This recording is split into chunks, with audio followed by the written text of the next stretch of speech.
Assalamualaikum warahmatullahi wabarakatuh. Innal hamdalillah nahmaduhu wa nasta'inuhu wa nastaghfiruhu wa nastahdi. Wa na'udzu billahi min shururi anfusina wa sayyiati a'malina. Man yahdihillahu fala mudilla lahu wa man yudlilhu fala hadiya lahu. Asyhadu an la ilaha illallah wa asyhadu anna Muhammadan abdullahi wa rasulullah.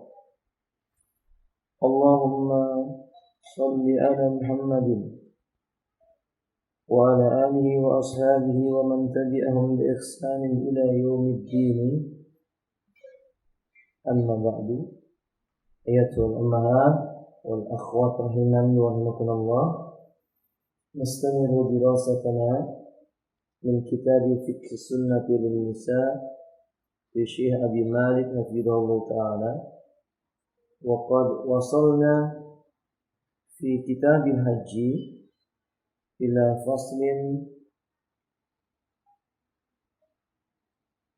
muqarafatil ma'asi wal mukhasamati wal jidal. Kita sampai kepada pasal tentang hal yang dilarang ketika haji. Sahih? Poin yang keberapa Ibu? Sekarang apa Ibu? Tayyib. Qala muallif hafidhahu ta'ala umurun la ba'sa biha lil muhrimati ay al mubahat. Perkara yang diperbolehkan atau tidak mengapa baginya wanita ketika berikhram melakukannya. Hadi umurun tataharraju ba'dun nisa'i min fi'liha hal ikhram lakinna la haraja fiha famin dhalik. Beberapa perkara berikut ini sebagian wanita ketika berikhram ia mengira perkara ini perkara yang dilarang. Tetapi yang benar tidak mengapa perbuatan ini dilakukan oleh wanita yang berikhram. Al-ula, pertama al-irtisal. Walau li ghairi ikhtilamin wa tabdilu siyabi. Yang pertama adalah mandi, walaupun bukan karena sebab bermimpi, dan boleh pula baginya berganti pakaian. Faqad sabata fi hadis Ibni Abbas wa Abi Ayyub anna Nabiy sallallahu alaihi wasallam kana yaghsilu ra'sahu wa huwa muhrim. Dari Ibnu Abbas radhiyallahu ta'ala sungguh tetap dari Nabi SAW, demikian pula dari Abu Ayyub radhiyallahu ta'ala bahwasannya beliau Nabi pernah mencuci atau mandi menyiram kepala sedangkan beliau dalam kondisi ihram. Hadis ini dikeluarkan oleh Imam Bukhari dan juga Imam Muslim. Wa an Ibni Abbasin qala, bahkan kata Ibnu Abbas radhiyallahu ta'ala, rubbama qala li Umar bin Khattab radhiyallahu ta'ala ubaqika fil ma'i ayyuna atwal nafsan wa nahnu muhrimuna. Tolong dibantu dibaca Umar dari ucapan Ibnu Abbas.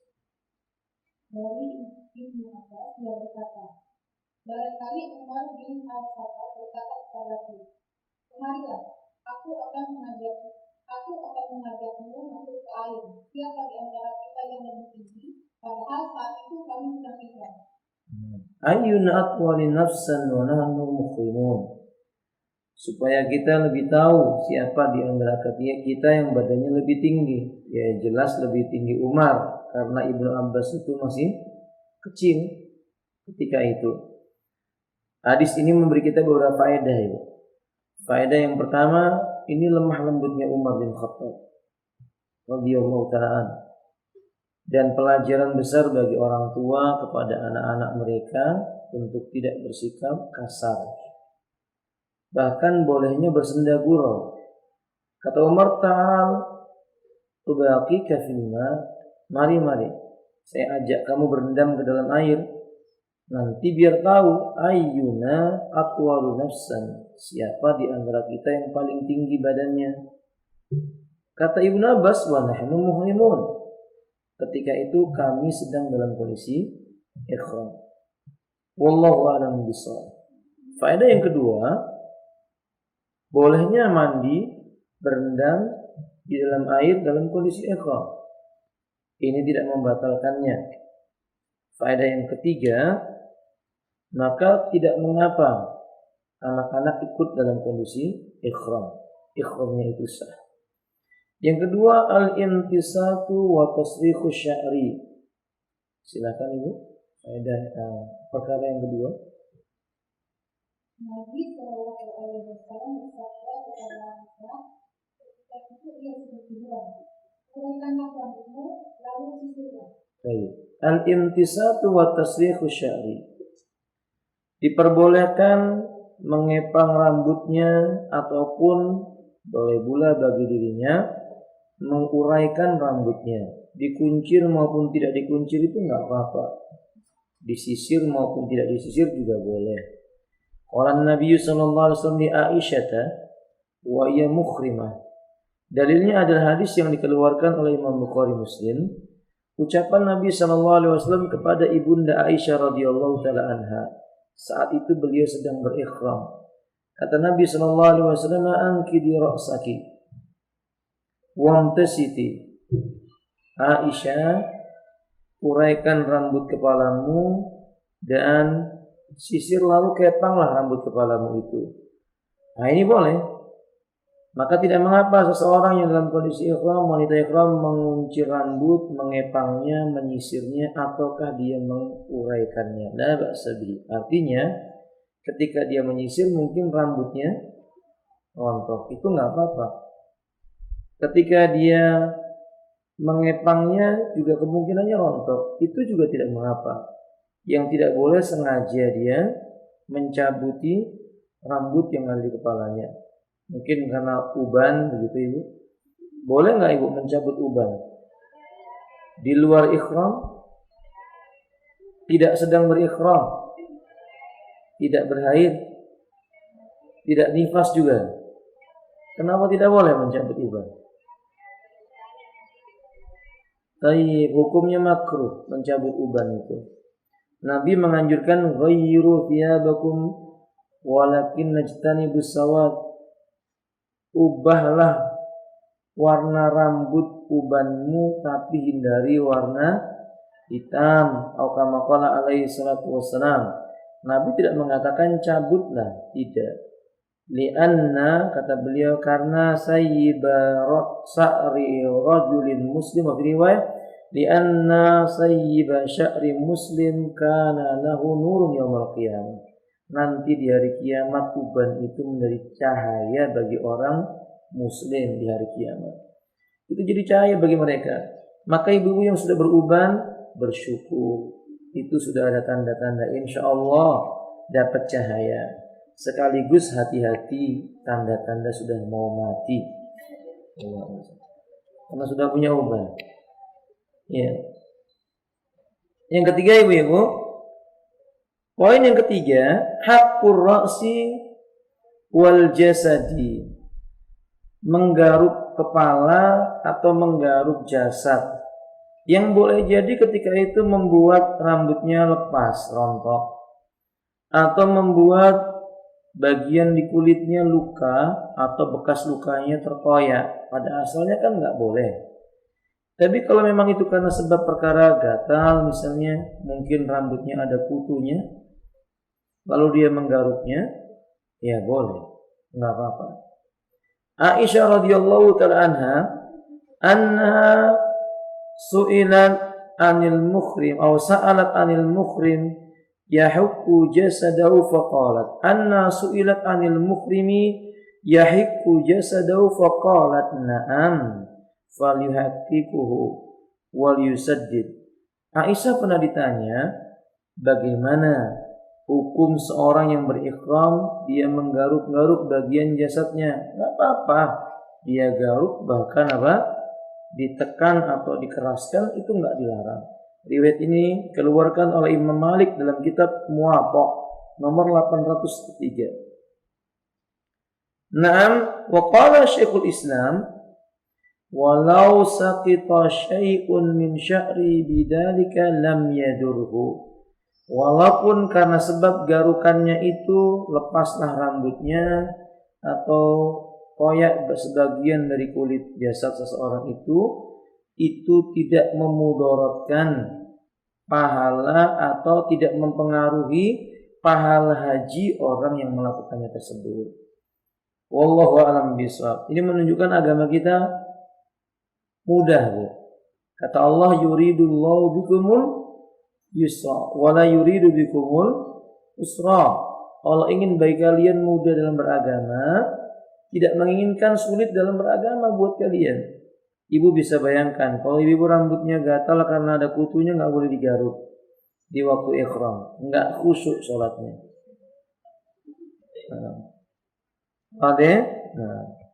Dan ibu sekalian, penyakit kutuan ini bukan hanya di zaman kita, di zaman Nabi ada.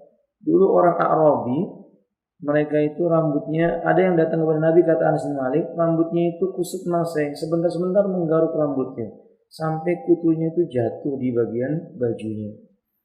Berarti ada. Maka itu termasuk perkara yang wajar. Kalau ibu-ibu kutuan wajar. Cuman suaminya hanya mengatakan Allahul musta'an.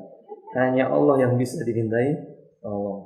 Baik, yang keempat ibu sekalian, al-ikhtijamu walau bihalqi sya'ri haulal hajam. Bolehnya seseorang itu berhijamah walaupun terpaksa dia harus mencukur sebagian dari rambut kepalanya yang akan dibekam. Ini memberi isyarat bekam paling baik itu di kepala, Ibu. Dan itu tuntunan syariat. Dibekam pada bagian kepala, di tengah-tengahnya sini. Itu paling afdol. Bekam paling disukai. Kata Abdullah ibnu Buhainah radhiyallahu ta'ala, ia berkata, ikhtajama Rasulullah sallallahu alaihi wasallam wa huwa muhrimun bi lihyal jamali maudi bi tariqi Makkah fi wusti ra'sihi. Kata Abdullah ibnu Buhainah, Rasulullah pernah berbekam padahal beliau sedang berihram, ketika itu berada di daerah Lahyul Jamal, sebuah tempat jalan yang dilalui onta di sekitar Mekah. Di mana beliau berbekam? Fi wusti ra'sih, di tengah-tengah kepalanya. Jadi kalau ibu lihat kepala itu di bagian tulangnya, yang ketemu di bagian tengahnya yang moncong ini, nah itu disebut wusti ra'sih. Itulah bekam yang paling bagus, yang malaikat berselawat kepada orang yang berbekam. Malaikat mengucapkan ampunan untuk orang yang berbekam. Dan Nabi SAW menyebutkan berbekam itu cukup untuk obat seseorang biiznillah, dengan izin Allah Ta'ala. Maka ibu-ibu kalau kepalanya sering pusing, ya berbekam. Di tengahnya digundul rambutnya, di lubangnya, di koyak, enggak apa-apa. Kan ibu-ibu pakai apa namanya? Kerudung, tidak akan terlihat. Lah suaminya melihat, ya minta izin dengan siapa? Suaminya. Kalau suaminya tidak mengizinkan, ya tidak boleh. Kalau suami tidak mengizinkan, tidak boleh. Tapi kalau suaminya mengizinkan, ya tidak mengapa. Wa yadkhulu fi hada khalqud darsi wa sinni wa nawi wa sayati an ibni Abbasin. Berarti dengan demikian ya boleh juga kalau seseorang itu misalnya membersihkan giginya, telinganya atau semisalnya, itu tidak ada larangan dalam kondisi berihram. Khamisan, yang kelima, silahkan dibaca.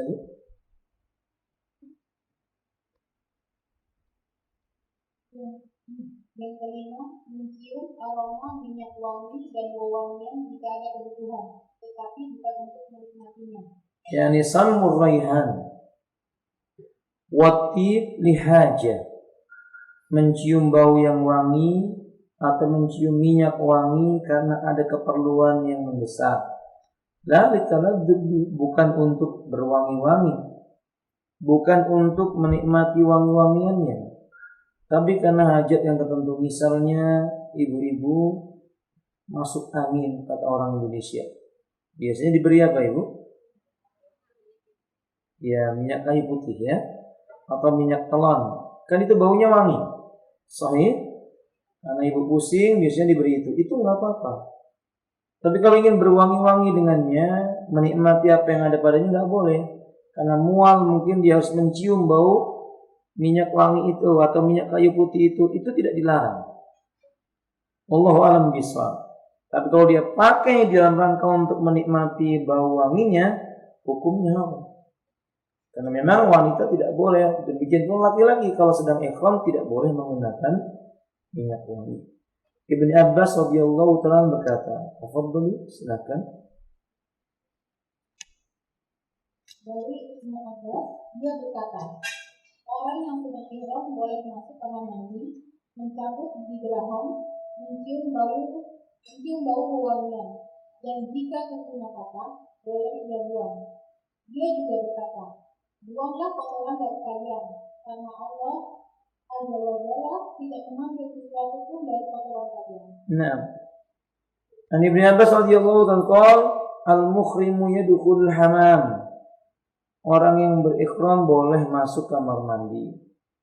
Dia boleh mandi, dia boleh berendam di dalam kamar mandinya, la ba'sa bi, atau mungkin dia ingin BAK atau BAB, la ba'sa bi.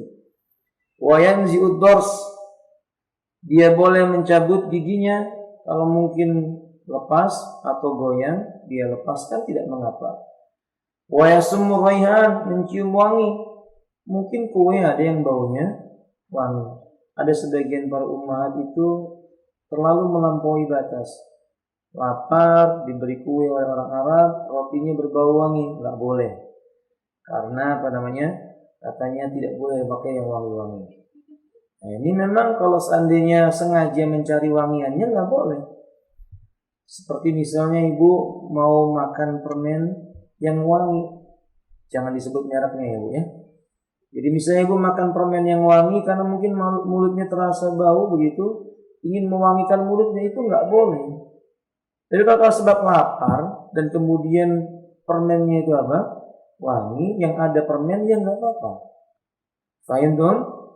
Sikat gigi misalnya, bangun dari tidur kemudian dia menjumpai perlu untuk bersikat gigi, yang ada kemudian adalah pasta gigi, yang kemudian baunya agak wangi, itu nggak apa-apa. Tapi kalau sengaja ingin mewangi-wangikan mulutnya dengan bau pasta gigi itu, lah ya justru nggak boleh. Fahim? Ibu mau mencuci tangan, ada lemaknya di tangannya, perlu sabun, sabunnya berbau wangi, itu nggak apa-apa. Tapi kalau ibu misalnya mencuci tangannya itu sengaja untuk bau-bau wangi, biar wangi, nggak ada kotoran, tetap dicuci juga, ini ya nggak boleh. Berarti itu ya taladdud, sengaja menikmati wangi-wangian yang ada pada sabun tersebut. Nah ini yang tidak boleh. Fahimtunna? Wa idan kasara dhafrahu tarhahu.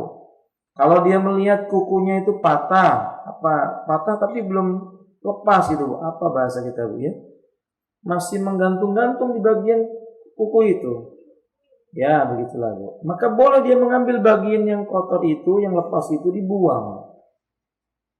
Tidak mengapa yang demikian itu, karena Ibnu Abbas mengatakan anitu ankumul ada, bagian kotor yang ada pada tubuhmu yang tersisa padanya buang darimu. Seperti tadi itu kuku tadi itu dibuang, nggak apa-apa. Nah, atau mungkin bagian telinganya yang kotor dia bersihkan dengan cotton bud, atau bagian hidungnya dibuang. Atau mungkin giginya yang sudah goyang. Fa inna Allah azza wa jalla la yasna'u bi'adaikum syai'a. Karena sesungguhnya Allah tidak akan menghukum kamu dengan kotoran tubuhmu yang kamu buang darinya. Dia enggak butuh dengannya.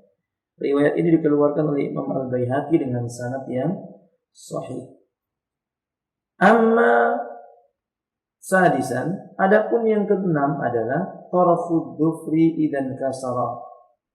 Bolehnya memotong atau bolehnya membuang bagian kuku yang patah yang masih menempel di anggota tubuhnya. Seperti hadis yang tadi kita sebutkan. Seperti riwayat Ibnu Abbas.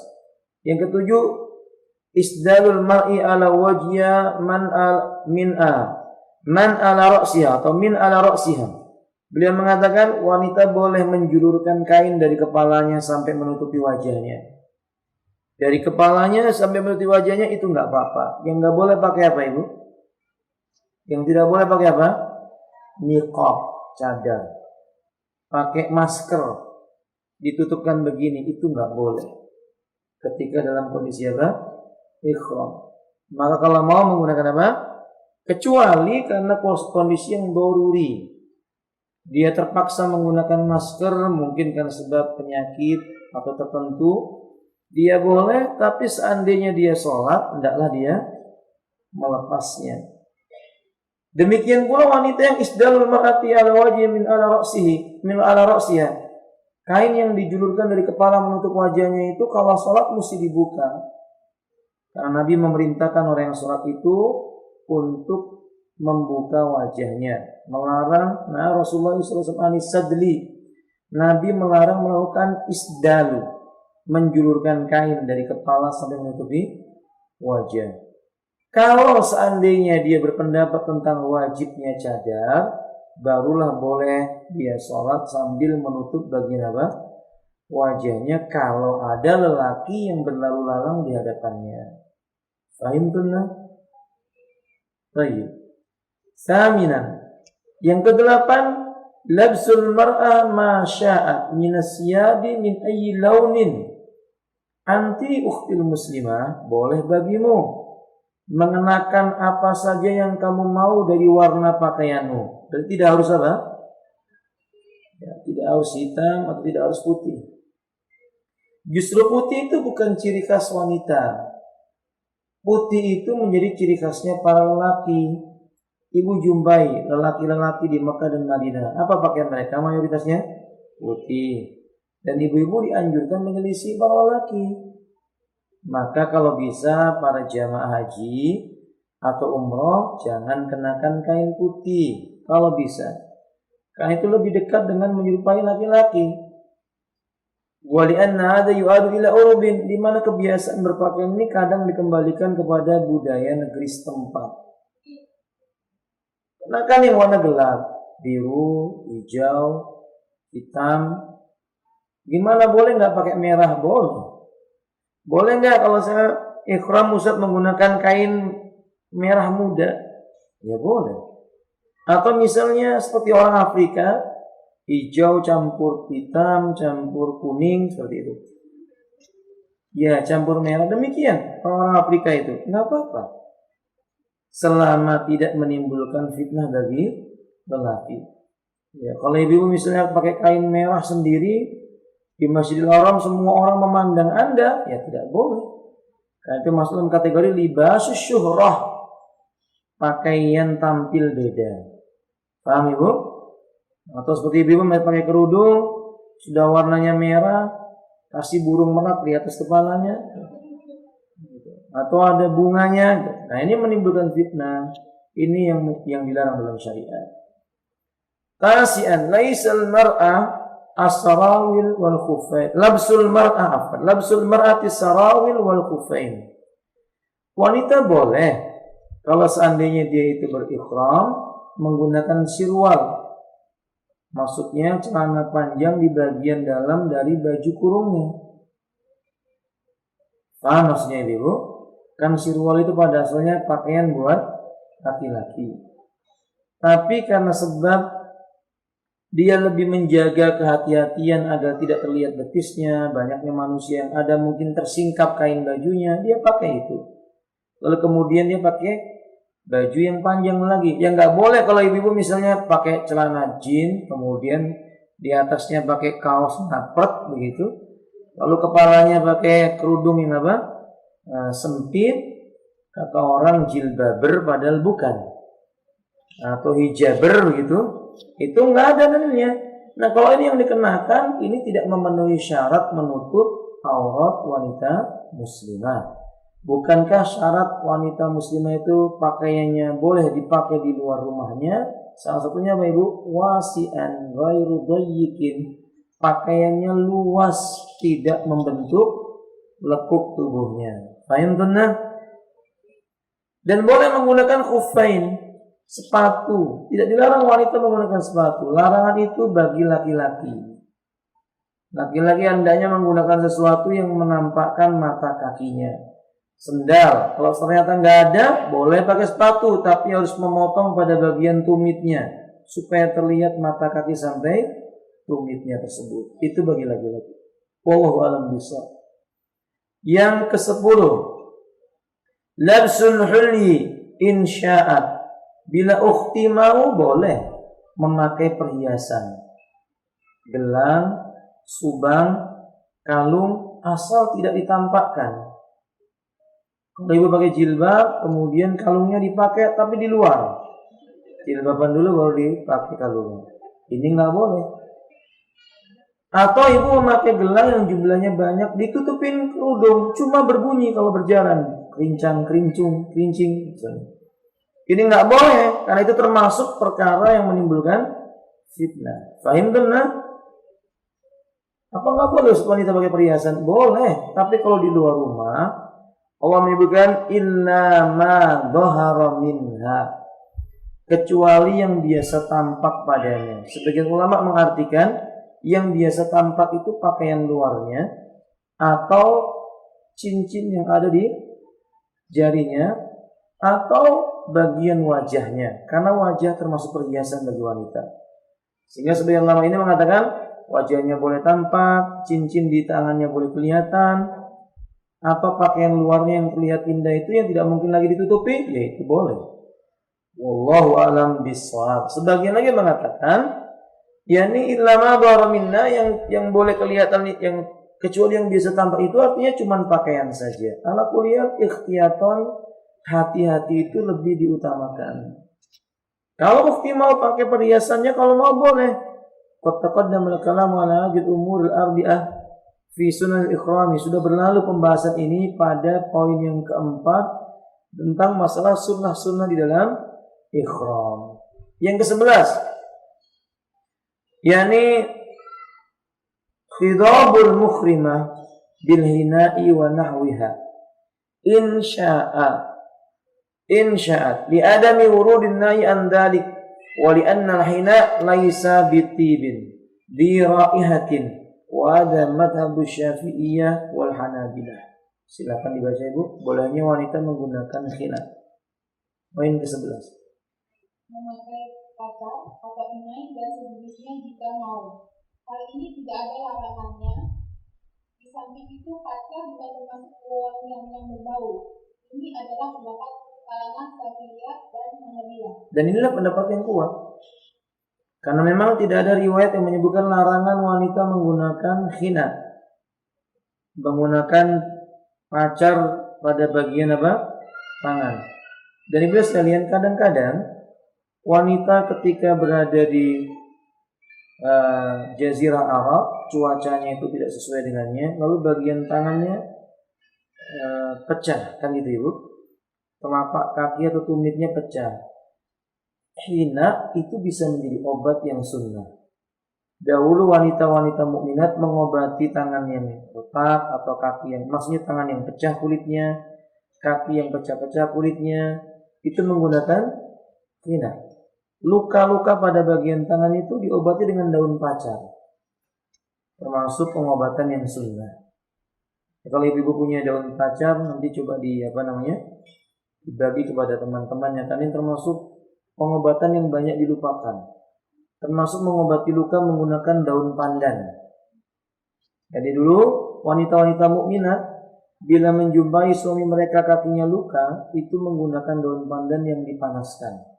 Daun pandan yang dipanaskan di atas api kecil, seperti panggang begitu ibu, nanti ditempelkan pada bagian yang luka. Nah, kadang-kadang menggunakan daun ini tidak dijumpai di negeri ini. Biasanya di negeri Arab digunakan untuk tikar. Itu diambil, dibakar, abunya digunakan untuk mengobati luka. Sebagaimana yang terdapat dalam riwayat Imam Ahmad. Wallahu a'lam bishawab. Bagus untuk luka itu daun binahong. Itu baik untuk apa? Luka, insya Allah. Wallahu a'lam bishawab. Kita lanjutkan Ibu. Yang ke-12, al-iktihalu lil hajat. Boleh bercelak.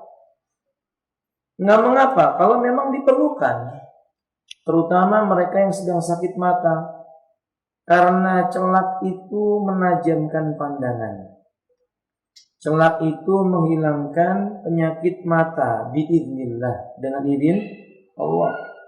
Rasulullah itu bercelak itu. Tapi beliau melakukannya kalau mau tidur. Jadi mau tidur, bubuk celak itu diletakkan di ujung jarinya itu, kemudian dibuka matanya, ditumpahkan, lalu diusapkan di bagian bawahnya, lalu dipejamkan. Nanti bergerak keluar airnya. Itu menghilangkan penyakit katarak biiznillah, dengan izin Allah. Jadi coba pakai celak. Tapi kan kalau ibu pakai celak kan bukan begitu. Yang dipakai apa? Ujungnya saja di sini. Sahih? Ya berarti itu fungsinya bukan mengobati, itu fungsinya cuma buat apa? Berhias saja. Kalau bisa celahnya ini, makanya itu diletakkan di ujung matanya. Kalau pakai yang kayu itu apa itu? Tongkatnya kan ada itu Bu ya. Yang ditusukkan itu nanti diletakkan, dipejamkan matanya, ditarik pelan-pelan. Itu bisa menjadi obat insya Allah. Ini bercelak. Nah, misalnya min wajil ainaini wa nawidalika, misalnya untuk membaguskan mengobati penyakit mata misalnya. Atau yang lain daripada itu. Ibnu Umar radhiyallahu taala berkata, "Yaktakhilul mukhrim bi ayyi kukhlin sya'a ma lam yakun fi tibun." Orang yang berikhram boleh dia menggunakan celak dari bentuk apa saja dan benda apa saja yang memang bisa digunakan untuk celak, selama dia bukan berfungsi sebagai minyak wangi bagi dirinya. Allahu a'lam bishawab. Riwayat ini dikeluarkan oleh Imam Ibnu Abi Syaibah dengan sanad yang sahih. Wal akhwatu, tapi lebih hati-hati. Ayu qaida jawazul iktihali bil haja. Hendaklah dia itu bercelak kalau seandainya diperlukan saja. Seperti tadi itu karena sakit apa? Tak. Lianna qad warada 'an Nabi sallallahu alaihi wasallam ma yash'uru bi karahati lil mukhrim. Fa inna Fatimah radhiyallahu ta'ala anha lamma qadama Aliyun minal Yamani wajadaha mimman halla wa labisat siyaban sabighan wa qahalat fa ankara dhalika 'alayha fa qalat inna abi amarani bidalik. Iqra'i, baca. Silakan. Meskipun demikian, yang lebih hati-hati adalah memakai celak tersebut jika memang ada kebutuhan. Karena terdapat hadis dari Nabi Shallallahu Alaihi Wasallam yang dapat dipahami bahwa memakai celak tidak disukai bagi orang yang sedang ihram. Ketika Ali datang dari Yaman, dia mendapati Fatimah radhiyallahu anha termasuk orang-orang yang melakukan tahallul, dan dia memakai pakaian yang dicelup dan memakai celak. Kemudian Ali menghindarinya. Lalu Fatimah berkata, sesungguhnya ayahku memerintahkanku melakukan hal itu. Nah, yani wa huwa yash'ur bi anna kanat mamnu'a min dzalika al-ikhram. Yang dipahami oleh Ali bahwa memakai celak itu perkaranya makruh atau terlarang dalam kondisi apa? Ikhram. Tapi kata Fatimah, sesungguhnya inna abi amara bidzalik. Bapakku saja memerintahkan yang seperti ini. Maksudnya siapa itu? Rasulullah Sallallahu Alaihi Wasallam. Jadi ini lebih hati-hati. Kalau dia menggunakannya karena hajat, menyambut suami termasuk hajat. Fahim? Bertemu dengan suami termasuk hajat. Di mana segi kemakruhannya? Kalau itu menimbulkan fitnah buat suami. Ikhramnya belum tuntas, dia memakai celak, suaminya tertarik dengannya. Nah ini jadi makruh jadinya. Kalau terjadi apa yang terjadi, haram hukumnya. Fahimtunna? 13. Al-istidlalu bil khimah awil mudillah aw fi sayyarah awil madallah aw fi sayyarah. Boleh bernaung di bawah kemah, payung, atau mobil, nggak apa-apa. Ketika cuacanya terik, ibu ada di Arafah sedang wukuf, nggak apa-apa bernaung di dalam kemah, masuk ke dalam mobil yang ada AC-nya. Malah kalau misalnya ada kolam renangnya, ibu di situ juga nggak apa-apa. Kalau ada, tapi kan tidak ada. Karena memang perkaranya tidak dilarang dalam Islam. Ummul Husain radhiyallahu taala an menyebutkan, hajjatu ma'an Nabi sallallahu alaihi wasallam hajjatal wada. Aku pernah berhaji bersama Nabi sallallahu alaihi wasallam, yaitu pada haji wada. Apa arti haji wada, Umma? Haji apa? Kalau ibu mendengar tawaf wada, apa artinya tawaf wada? Tawaf perpisahan. Nah, jadi kalau haji wada artinya apa? Haji perpisahan. Kenapa disebut haji perpisahan? Ibu-ibu, kenapa disebut haji perpisahan? Haji terakhirnya Rasulullah SAW. Memangnya Nabi haji berapa kali, Bu? Saya mau tanya sama ibu, Nabi itu hajinya berapa kali? 1 kali? 1 kali atau 2 kali?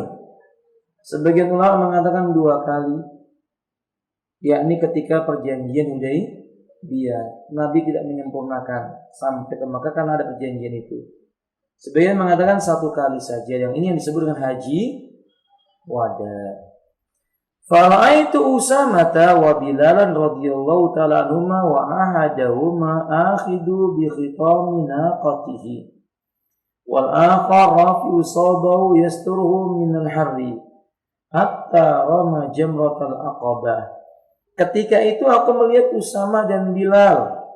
Satu di antara keduanya itu dia mengambil khitama naqatihi. Apa namanya? Tempat yang biasa diletakkan di atas ontanya untuk bernaung padanya. Sebagian lagi menggunakan kainnya untuk menutupi bagiannya karena panas. Dia mengambil kain menutupi di atasnya pakai seperti kubah begitu. Karena panas itu dia lakukan sampai hari di mana dia melempar jumrah Aqabah. Hadis ini riwayat Imam Muslim, Abu Dawud dan Baihaqi. Berarti ibu boleh pakai payung atau pakai topi apa? Yang besar itu topi payung. Paham, Bu? Itu boleh, enggak apa-apa. Nah, kadari. Tapi kalau menggunakan kain, laki-laki menggunakan kain ditutupkan di atas kepalanya, menutup di atas kepalanya kain ikhramnya misalnya, ditutupkan enggak boleh. Kalau menggunakan tas yang besar disunggi itu apa bahasa Indonesia, Bu? Dijunjung di kepalanya itu enggak apa-apa. Walaupun dia sebagian kondisi tas itu menjadi naungan baginya, itu enggak masalah. Fadalla ala anna ma yaf'alu ba'dul hujjaji min taqallufi rukubi ma la syaqqa lahu min as-sayyarat tanattu wa tashaddud lam ya'dan bihillah. Ini menunjukkan yang dilakukan oleh sebagian para jamaah haji itu terlalu merepotkan dirinya sendiri. Naik kendaraan sengaja atap mobilnya dibuka. Bagian atapnya dibuka begitu. Biar kena panas. Nah, demikian. Ini terlalu menyulitkan dirinya. Atau misalnya ibu-ibu ketika di Arafah, terik panas, doa supaya dikabulkan oleh Allah, keluar dari tenda, cari yang panas, maunya berdua dengan istrinya, sampingnya istrinya, dia suaminya berdoa panjang, kena panas. Ada keyakinan di antara mereka makin kena panas makin makbul doanya. Ini nggak ada dalilnya. Perbuatan itu mengada-ngada dalam agama. Kita boleh berdoa di dalam apa namanya? Tenda. Kalau kepanasan aja kita boleh mandi. Maka tadi saya katakan ibu, kalau ada kolam renangnya ibu boleh apa? Berendam di situ. Kemudian naik dalam kondisi basah, nanti terkering dengan sendirian bisa. Selama tidak menimbulkan fitnah, ya nggak basah ini. Ini boleh. Wallahu a'lam bishawab. Yang ke-14. labsul khatam was-sa'ah wan nadharah. Boleh memakai cincin atau menggunakan apa? Jam atau menggunakan cenderamata atau semisalnya. Hiasan-hiasan yang tertentu. Batu akik misalnya boleh dipakai, enggak apa-apa. Selama tidak diyakini begini dan begitu. Karena memang tidak ada riwayat yang menyebutkan tentang larangannya. Kalau seandainya itu perkara terlarang dalam syariat, tentu Allah pasti menyebutkannya. Sementara Allah sendiri berfirman dalam surah Maryam ayat 64, "Wa ma kana rabbuka nasiya." Dan tidaklah mungkin Rabbmu itu lupa menjelaskannya. Allah enggak akan mungkin lupa menerangkan perkara kalau dilarang dalam syariat. 15. Yani qatlu ma yu'di minal hayawan kal fawasiq wa ghairiha. Ibu-ibu boleh membunuh binatang-binatang yang membahayakan, seperti binatang yang digelari dengan sifat fasik. Apa saja itu, Ibu? Ular, kalajengking, tikus, burung gagak, apa lagi, Ibu? Elang. Kemudian apa? Kecoa. Itu masuk dalam bab ini. Boleh, enggak apa-apa, Ibu, membunuh kecoa, ya. Wallahu a'lam bishawab. Dan penjelasannya telah berlalu pada bab yang menyebutkan tentang larangan membunuh binatang. Di sana telah disebutkan bahwa binatang yang disebut fawas dia boleh. Kemudian pasal dukhul Makkah. Perhatikan etika ketika memasuki kota Makkah. Yustahabbu laki idza dakhalti Makkah umurun. Disukai bagimu ketika hendak memasuki kota Makkah perkara-perkara berikut ini. Al-ula al-irtisal. Al-awwalu al-irtisal. Pertama, mandi sebelum masuk Mekah. Tapi sepertinya kita enggak memungkinkan travel haji kita atau rombongan haji jamaah Indonesia itu enggak ada yang singgah dulu di luar Mekah. Biasanya malah kepingin cepat masuk ke dalam Mekah. Kalau dahulu Ibnu Umar sebelum masuk Mekah dia bermalam dulu di luar Mekah. Makanya poin yang kedua, al-mabitu bidi tua. Bermalam dulu di daerah yang disebut dengan Ditua. Dekat dengan kota Mekah, dekat dengan masjidnya Aisyah. Di mana itu, Ibu? Kalau sudah pernah umrah pasti tahu. Masjid Aisyah. Dia di tanah halal. Jadi sebelum masuk tanah haram, di tanah halal itu bermalam dulu. Kata Nafi, karena Ibnu Umar dulu, Abdullah Ibnu Umar radhiyallahu taala anhuma, idza dakhala adnal haram, bila beliau sudah sampai hampir memasuki tanah haram, amsaka anit talbiyah. Beliau menghentikan talbiyahnya. Summa yabitu biditua, bermalam dulu di Dutua. Summa yusalli bi subha wa yaghtasil, lalu salat subuh di sana, mandi yang bersih dulu di sana. Kemudian wa yuhaddisu anna nabiyya sallallahu alaihi wasallam kana yaf'alu dzalik. Dia bercerita perbuatan Ibnu Umar itu dilakukan olehnya karena dulu Nabi mengerjakannya. Riwayat ini dikeluarkan oleh Imam Bukhari dan Muslim. Tapi sepertinya hampir tidak ada dari rombongan haji kita yang demikian itu. Kalau tak ada, mungkin dia sudah terbiasa, sudah melaksanakan ibadah haji, dia tanazul, memisahkan diri dari rombongannya. Yang penting dia sudah tahu hotelnya, dia bermalam di sana, paginya dia mandi, sholat subuh di sana, baru masuk kota Makkah. Berarti disunahkan memasuki kota Makkah itu pada waktu kapan, Ibu? Pagi. Sunnahnya memasuki kota Makkah itu waktunya pagi. Malamnya bermalam, sholat subuh di Tua, sudah mandi bersih-bersih, baru masuk kota Makkah. Yang ketiga, dukhulu Makkah minas saniyatil ulya, saniyatul qidai, idza tayassara. Kalau bisa masuk Mekah dari sisi mana, Ibu?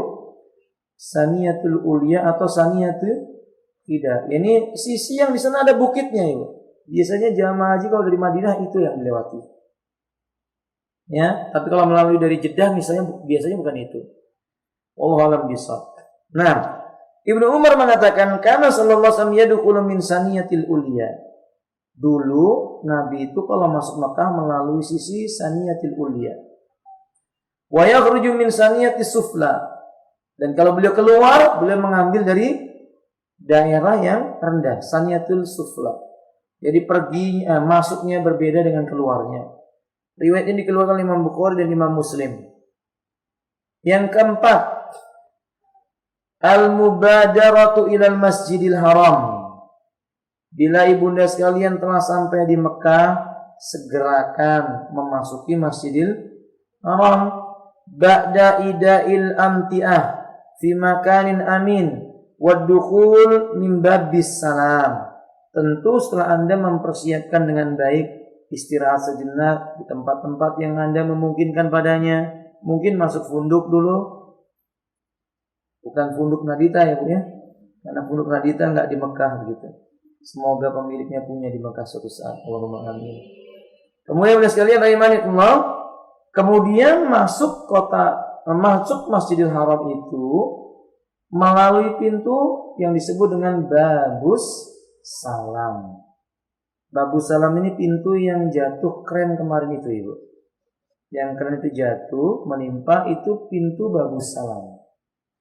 Pintu Babus Salam ini ditarik garis lurus sejajar dengan sumur Zam-Zam. Dulu di sana ada sumur Zam-Zam sebelum ditutup sumurnya Ibu. Sebelum ditutup bagian atasnya maksudnya. Yang mana manusia bisa masuk ke sana dulu itu. Nah, makanya sekalian itu pintu Babus Salam ini lewat. Dan Nabi biasanya lewat itu. Cuma di musim haji maupun umroh biasanya Babus Salam ini sangat amat padat sekali.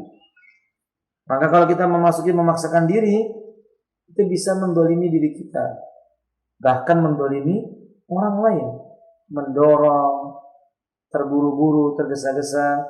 Nah kalau itu kenyataannya, pintu manapun kita memasuki Masjidil Haram tidak mempengaruhi pahala yang kita lakukan. Fahim sunnah dari amal yang kita kerjakan. Nah, wabillahi rahimakumullah wa qawlu, dan mengucapkan apa ketika memasuki Masjidil Haram? A'udzu billahil azim. Aku berlindung dengan Allah yang Maha Agung. Wa bi wajhihil karim, dan dengan wajahnya Allah yang Maha Mulia. Wa sultanihil qadim, dan kekuasaan Allah yang ada pada dan kekuasaan yang ada padanya. Minasyaitonir rajim, dari gangguan syaitan yang terkutuk. Bismillah, dengan nama Allah aku berbuat ini, melakukan ini, mengerjakan ini. Aku minta tolong kepada Allah. Itu arti bismillah itu. Allahumma salli ala Muhammad wa sallim. Ya Allah, sampaikanlah salawat atas Muhammad dan juga salam. Allahumma ftahli, ya Allah, bukakanlah untukku abwaba rahmatika, pintu-pintu kasih sayangmu atau rahmatmu. Riwayat ini dikeluarkan oleh Al-Imam Ahmad dan yang lainnya, disahihkan oleh Al-Imam Al-Albani dalam kitab Sahih Kalimut Thayyib hadis nomor 65. Wallahu a'lam bishawab. Berarti dianjurkan memasuki masjid, ini doanya. Ibu sekalian, kata para ulama Syekh Al-Utsaimin, doa ini bukan hanya ketika memasuk Masjidil Haram. Termasuk padanya ibu memasuki Masjid Nabawi atau masjid dimanapun ibu memasukinya. A'udzu billahil adzim wa biwajhil karim wa sultanil qadim minasyaitonir rajim. Bismillah wassalatu wassalamu ala rasulillah, atau Allahumma salli ala Muhammadin wa sallim. Allahumma iftahli abwaba rahmatik. Sudah hafal ibu-ibu? Insyaallah sudah hafal? Coba dibaca bareng-bareng. Silakan.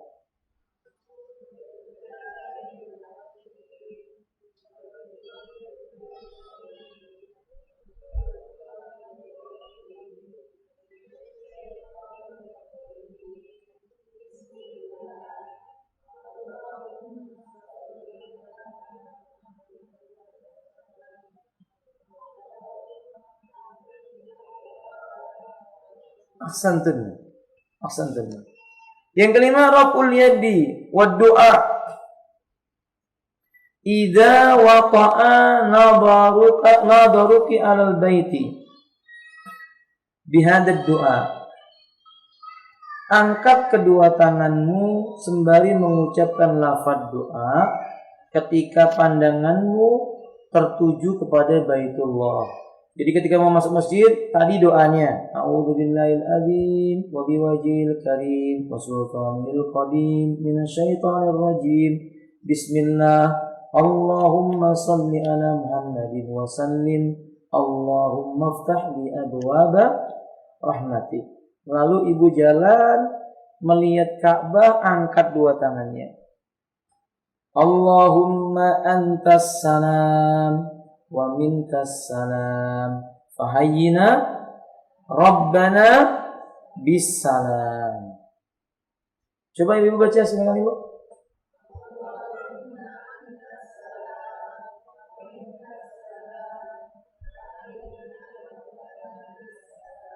Ahsan. Kemudian dulu makhduratu fil haram. Sawa'un 'alal muhrim, sawa'un 'alal muhrima au ahli haram. Larangan-larangan yang perlu dijauhi bagi orang yang sedang berihram ketika dia berada di haram, demikian pula penduduk kota Mekah. Larangan ini berlaku bagi mereka atau kalau mereka itu berihram. Saidut thair wa tanfiru, nggak boleh memburu merpati. Burung yang ada di sekitar Masjidil Haram itu nggak boleh dibunuh. Jangan dibentak sehingga dia terbang lari. Kalau bapak ibu jalan kemudian mereka terbang nggak apa-apa. Tapi dengan sengaja dikejar-kejar supaya berterbangan, itu nggak boleh.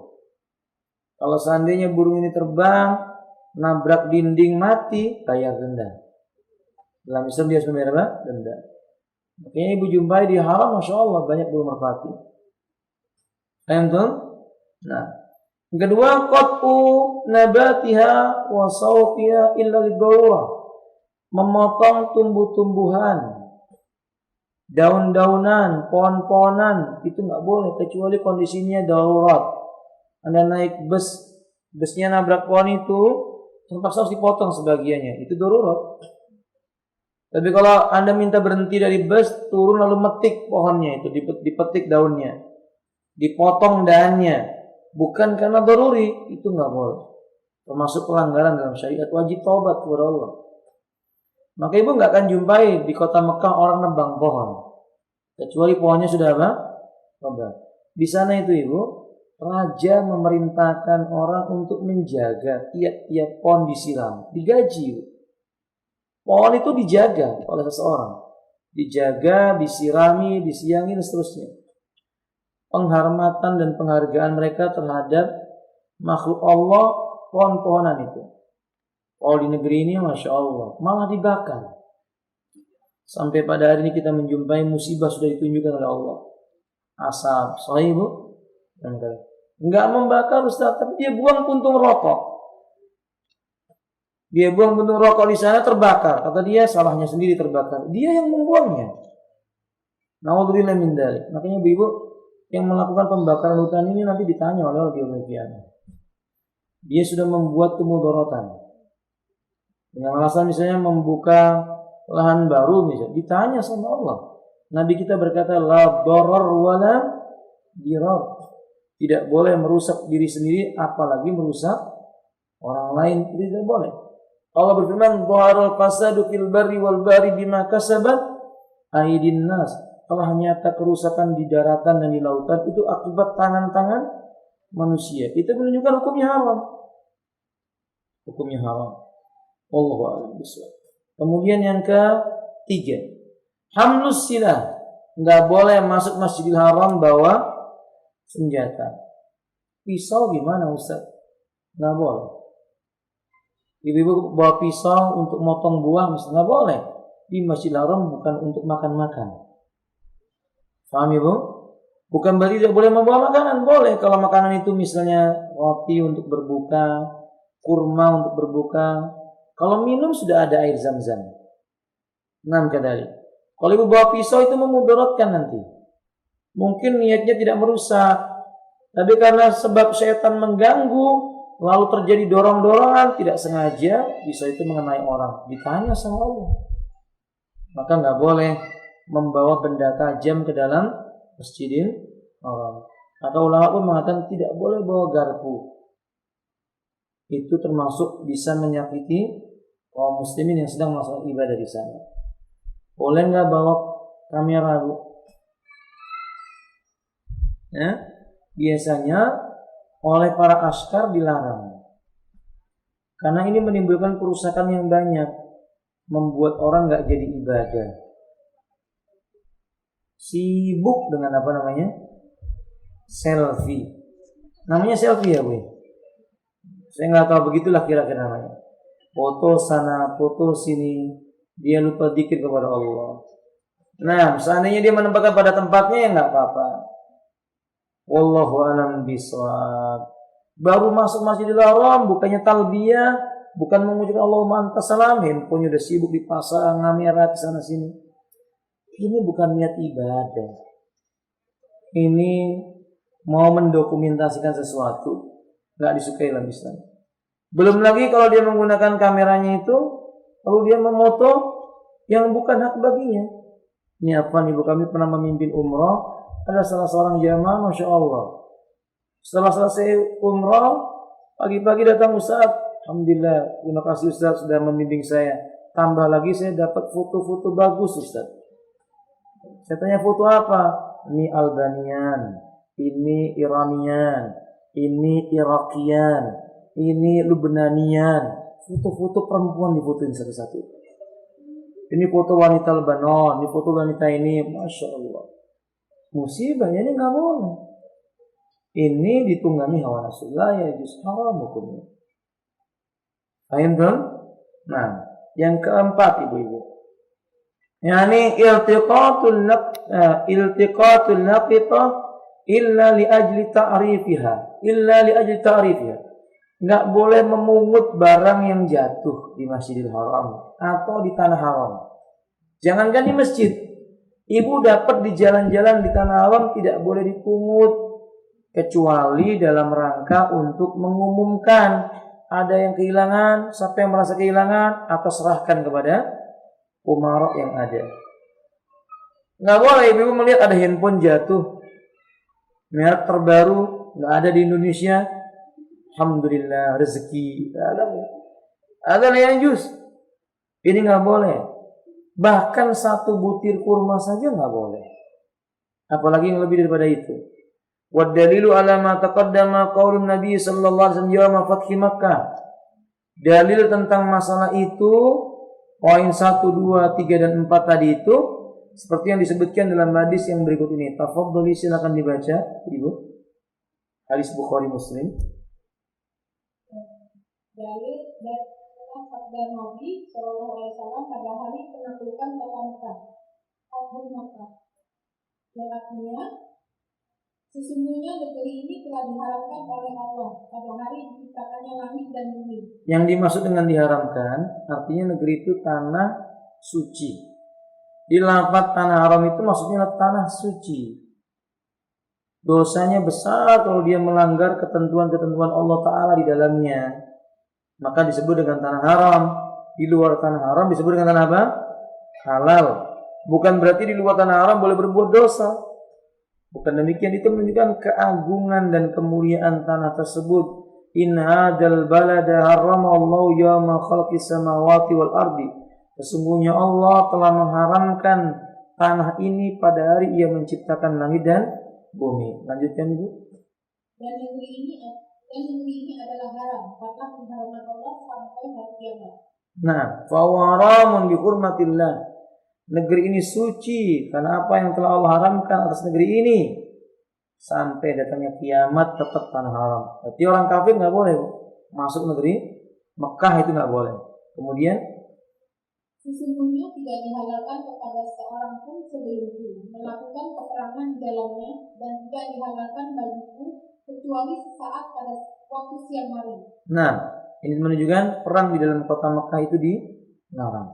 Berikutnya, dan ini tetap haram karena pengharaman Allah hingga hari kiamat. Sahih. Berikutnya, Pepohonan berdurinya tidak dibolehkan dipotong atau ditebang, binatang buruannya tidak boleh diburu atau diusir, barang temuannya tidak boleh diambil kecuali untuk diumumkan. Nah, la yu'badu sawquhu wa la yunaffaru sayduhu wa la yultaqatu luqtatuhu illa man arrafaha.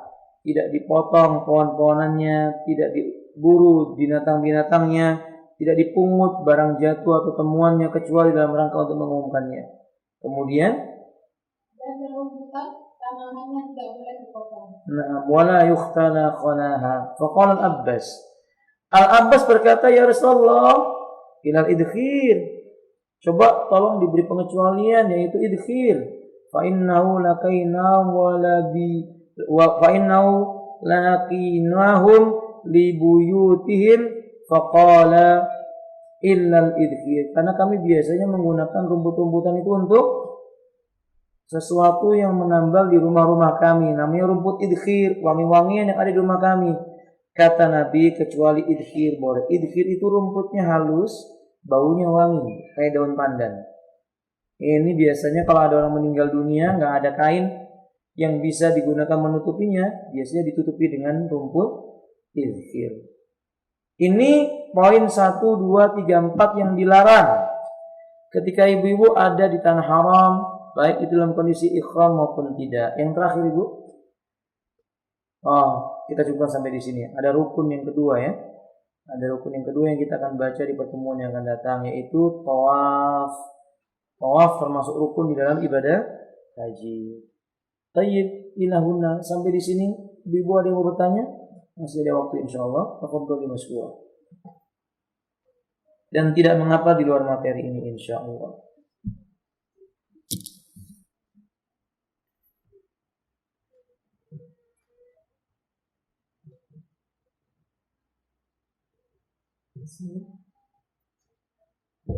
Ustaz mau menanyakan di luar materi yang pertama, hukumnya bagaimana kalau kita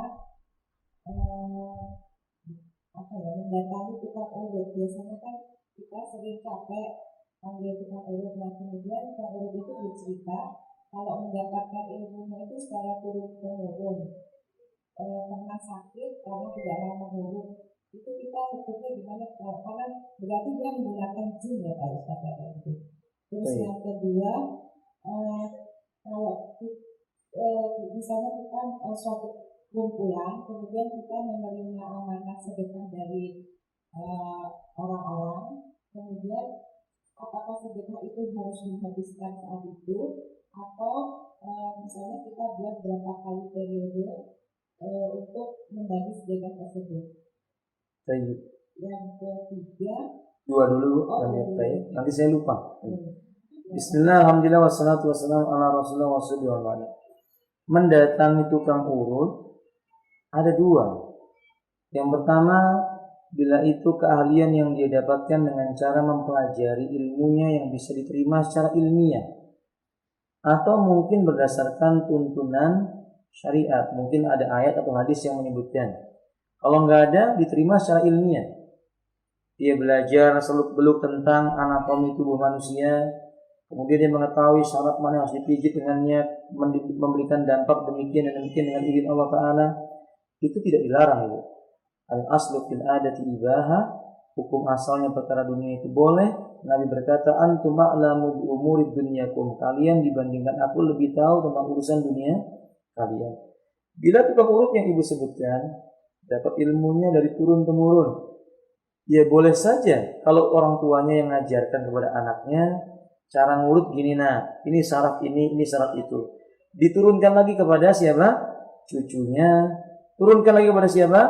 Cicitnya. Itu turun-temurun nggak namanya Bu? Saya punya anak, saya ajari kitab Iqra, dibacalah oleh anak saya, diajarkan kepada cucu saya, kepada cicitnya. Berarti saya mengajarkan ilmu baca kitab Iqra turun-temurun. Boleh atau tidak? Ya kalau itu yang dimaksud boleh. Tapi kalau yang dimaksud di sinilah ilmu yang sifatnya yakni khariju anil la yudriku al-aql. Akal tidak bisa menerima secara ilmiah. Akal nggak bisa menerima secara ilmiah. ilmunya dapat dari mimpi, diturunkan dengan ritual tertentu, cara tertentu kepada anak-anaknya. Yang bisa dapat ilmunya ini tidak semua anaknya. Yang dapat itu anak yang ketiga misalnya, atau anak yang kelima, anak ke-1, 2 nggak bisa dapat. Ini berarti ilmu setan atau perdukunan. Kalau ini yang dimaksud, tidak boleh kita datang dan mendatangkan. Nabi kita berkata, man ata arrafan fasa'ala an amrin wa saddaqa bima qala faqad kafara bima unzila ala Muhammadin sallallahu alaihi wasallam. Atau kama qala alaihi wasallam. Barang siapa mendatangi tukang ramal, dukun, paranormal, orang pintar atau apapun namanya itu, dia bertanya kepadanya tentang suatu perkara dan percaya dengan apa yang diucapkannya, berarti dia telah tidak percaya lagi dengan apa yang diturunkan oleh Allah kepada Nabi Muhammad sallallahu alaihi wasallam. Apa itu, Ibu? Al-Qur'an. Nauzubillah, berarti haram, Ibu. Jadi tanya sama Mbah urutnya tadi, ilmu apa, Mbah? Oh, ilmu yang diajarkan sama bapak saya. Kalau sakit perut ini yang dipijit. Oh, enggak apa-apa, Mbah. Turunkan ke saya, Mbah. Boleh. Tapi kalau ilmu yang enggak sembarangan orang punya. Dia mesti puasa dulu, ngerawat, ngebleng sekian hari, sekian malam. Nah, ini berarti ilmu setan. Nasihati Mbah urutnya suruh tobat. Kalau ternyata dia enggak mau tobat, enggak boleh dipakai lagi. Ustaz, dia mengatakan, saya kalau nggak ngurut badannya capek semua. Kadang ada orang begitu, Ibu. Dia suka bergerak. Kalau nggak gerak badannya apa? Kebetulan Mbak urut geraknya cuma ngurut, nggak ada yang lain. Pas nggak ngurut nggak gerak-gerak. Ya berarti dia sakit semua. Itu hal yang wajar mengucapkan itu. Ditanya dulu, kenapa begitu maksudnya? Maksudnya pamali kalau saya nggak ngurut. Nah ini baru maksud. Ini perkara yang diharamkan. Kayak apa Ibu? Istilah kepohonan, kepuhunan. Japai. Ada haram. Ini hukumnya apa? Haram. Ini nggak boleh, termasuk perbuatan syirik. Soal yang kedua, apabila ada orang memberi amanah sedekah, apakah sedekahnya ini harus langsung diberikan habis atau tidak? Nabi kita berkata, al-mu'minu ala ahdi. Orang beriman itu sesuai dengan perjanjiannya. Ibu menitip uang zakat mal kepada si fulan. Fulan itu mengatakan, saya akan berikan dengan tahapan ya Bu, karena waktu saya yang terbatas. Ibu mengatakan apa-apa, yang penting sampai kepada yang berhak. Ya boleh. Tapi kalau ibu mengatakan, tolong sampaikan hari ini juga harus apa? Selesai. Nah berarti harus apa namanya? Harus disampaikan sampai habis. Karena yang diberi amanah nggak boleh menolak amanah tersebut. Makanya orang beriman itu bergantung dengan perjanjian yang ada pada mereka. Kalau ibu udah tahu ini sebuah lembaga ini nggak mungkin menghabiskan sedekahnya pada hari itu juga. Dia perlu mencari, membagi. Berarti kalau ibu masuk ke sana, memberikan hartanya secara tidak langsung, ibu sudah setuju dengan aturan yang ada di sana, walaupun tidak diungkapkan dengan lisannya. Berarti boleh sesuai bagaimana lembaga itu membaginya. Fahim tunan? Wallahu a'lam bishawab. Nah. Ustaz, menanyakan tentang sholat jamaah yang ada kemarin saya menyaksikan sebuah video ketika imam batal pada saat sholat, saya tidak tahu itu sholat yang sir atau sholat yang tidak. Pada saat setelah dia takbiratul ihram, kemudian beliau mengatakan saya batal. Tapi seharusnya yang makmum belakangnya menggantikan beliau gitu. Pada saat itu dia menunggu imamnya ini berwudu kembali, kemudian mengimami lagi. Barakallahu. Saya yakin yang Anda lihat ini kisahnya Syekh Utsaimin radhiyallahu taala di Masjid Nabawi. Ketika beliau mengimami salat, baru saja beliau takbiratul ihram, beliau menyebutkan intadiru, tunggu. Itu bukan mengatakan saya batal. Beliau memerintahkan tunggu saya. Imam mengatakan tunggu saya. Banyak komentar, karena yang komentar itu banyak yang nggak tahu tentang tata cara hukum dalam sholat berjamaah. Imam itu kata Nabi, ju'ilal imamu li'tamma bihi. Imam dijadikan untuk ikuti. Maka kalau imam berkata tunggu, kita harus tunggu. Jangan batalkan sholatnya. Tunggu sampai imam balik lagi, ia takbiratul ihram, lalu kita sholat bersama dia lagi. Paham tuh? Paham tuh nah? Tapi kalau imam berkata kepada salah seorang makmum, badilni, tukar saya. Anta badilun dia, kamu gantikan aku mengimami. Dia tunjuk seseorang di belakangnya maju, maka dia gantikan.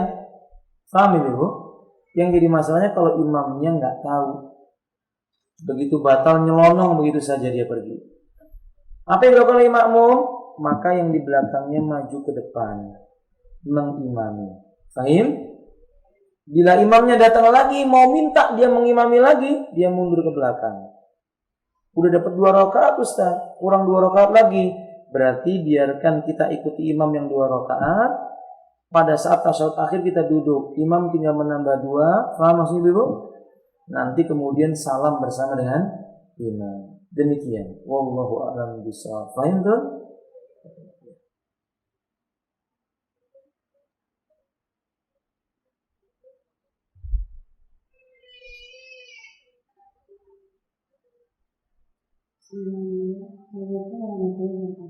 Waalaikumsalam. Apa maksud hadis dari janganlah masuk neraka walaupun dengan sebiji kurma?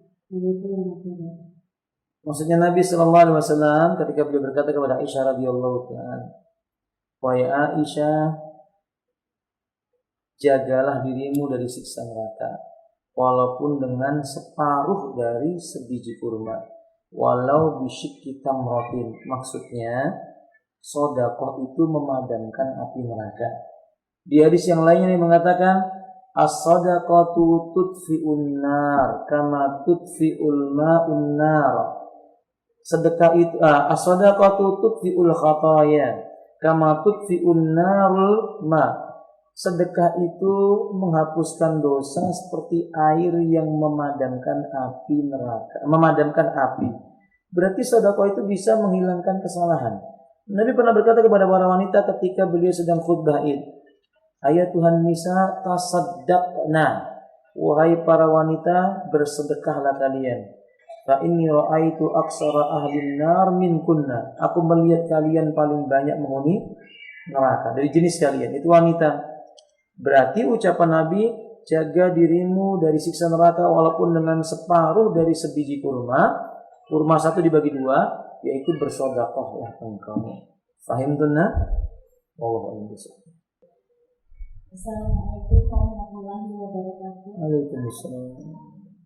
Kami mohon ampun kepada Allah atas ketidaktaatan. Allahumma amin. Barakallahu lana wa lakum wa amin. Jadi waktu umroh kemarin suami saya menemukan sajadah. Iya. Dia Kayaknya puasanya suaranya terputus ya. Dapat sajadah diumumkan. Ya, dia sudah bertanya kiri kanan sekelilingnya, tapi tidak ada yang mengaku. Jadi akhirnya dibawa sampai ke tangan air. Jadi gimana hukumnya Ustaz selanjutnya? Dan sajadah itu kami pakai sholat sampai sekarang. Barakallahu fiik. Karena ketidaktahuan, Nabi kita mengatakan rufi al-qalamu an salasin, pena diangkat dari 3 golongan. Anin nasiyati yatadzakkar, dari orang yang tidak tahu atau lupa sampai dia tahu. Wa anis sabiyata yakhtalima, anak kecil sampai dia dewasa. Wa anil jununi hatta orang sakit sampai sembuh dari penyakitnya itu. Nah, kita katakan dalam masalah ini berarti taubat sama Allah. Yang kedua, titipkan sajadah itu kepada jamaah yang berangkat supaya diletakkan di Masjidil Haram. Kan dapatnya di Mekah ya Bu ya? Dapatnya di Mekah atau di Madinah? Bu? Dapatnya sajadah itu kalau di Mekah berarti titipkan kepada jamaah, nanti diletakkan di Masjidil Haram saja. Karena yang ada di tanah haram itu haram dibawa ke luar tanah haram. Apa yang ada di tanah haram itu yang bukan menjadi hak kita haram dibawa ke tanah halal, nggak boleh. Nanti kalau ada jamaah umroh dititipkan saja Ibu, titipkan supaya diletakkan di Masjidil Haram. Nah demikian. Barakallahu fiikum. Tapi jangan putus asa Bu ya, maksudnya Karena tidak tahu jadi nggak apa-apa ibu. Maksudnya jangan berpikir, wah ini saya dosa besar, tidak. Tapi tetap taubat kepada Allah Azza wa Jalla. Wallahu a'lam bishawab. Nah, ada yang lainnya?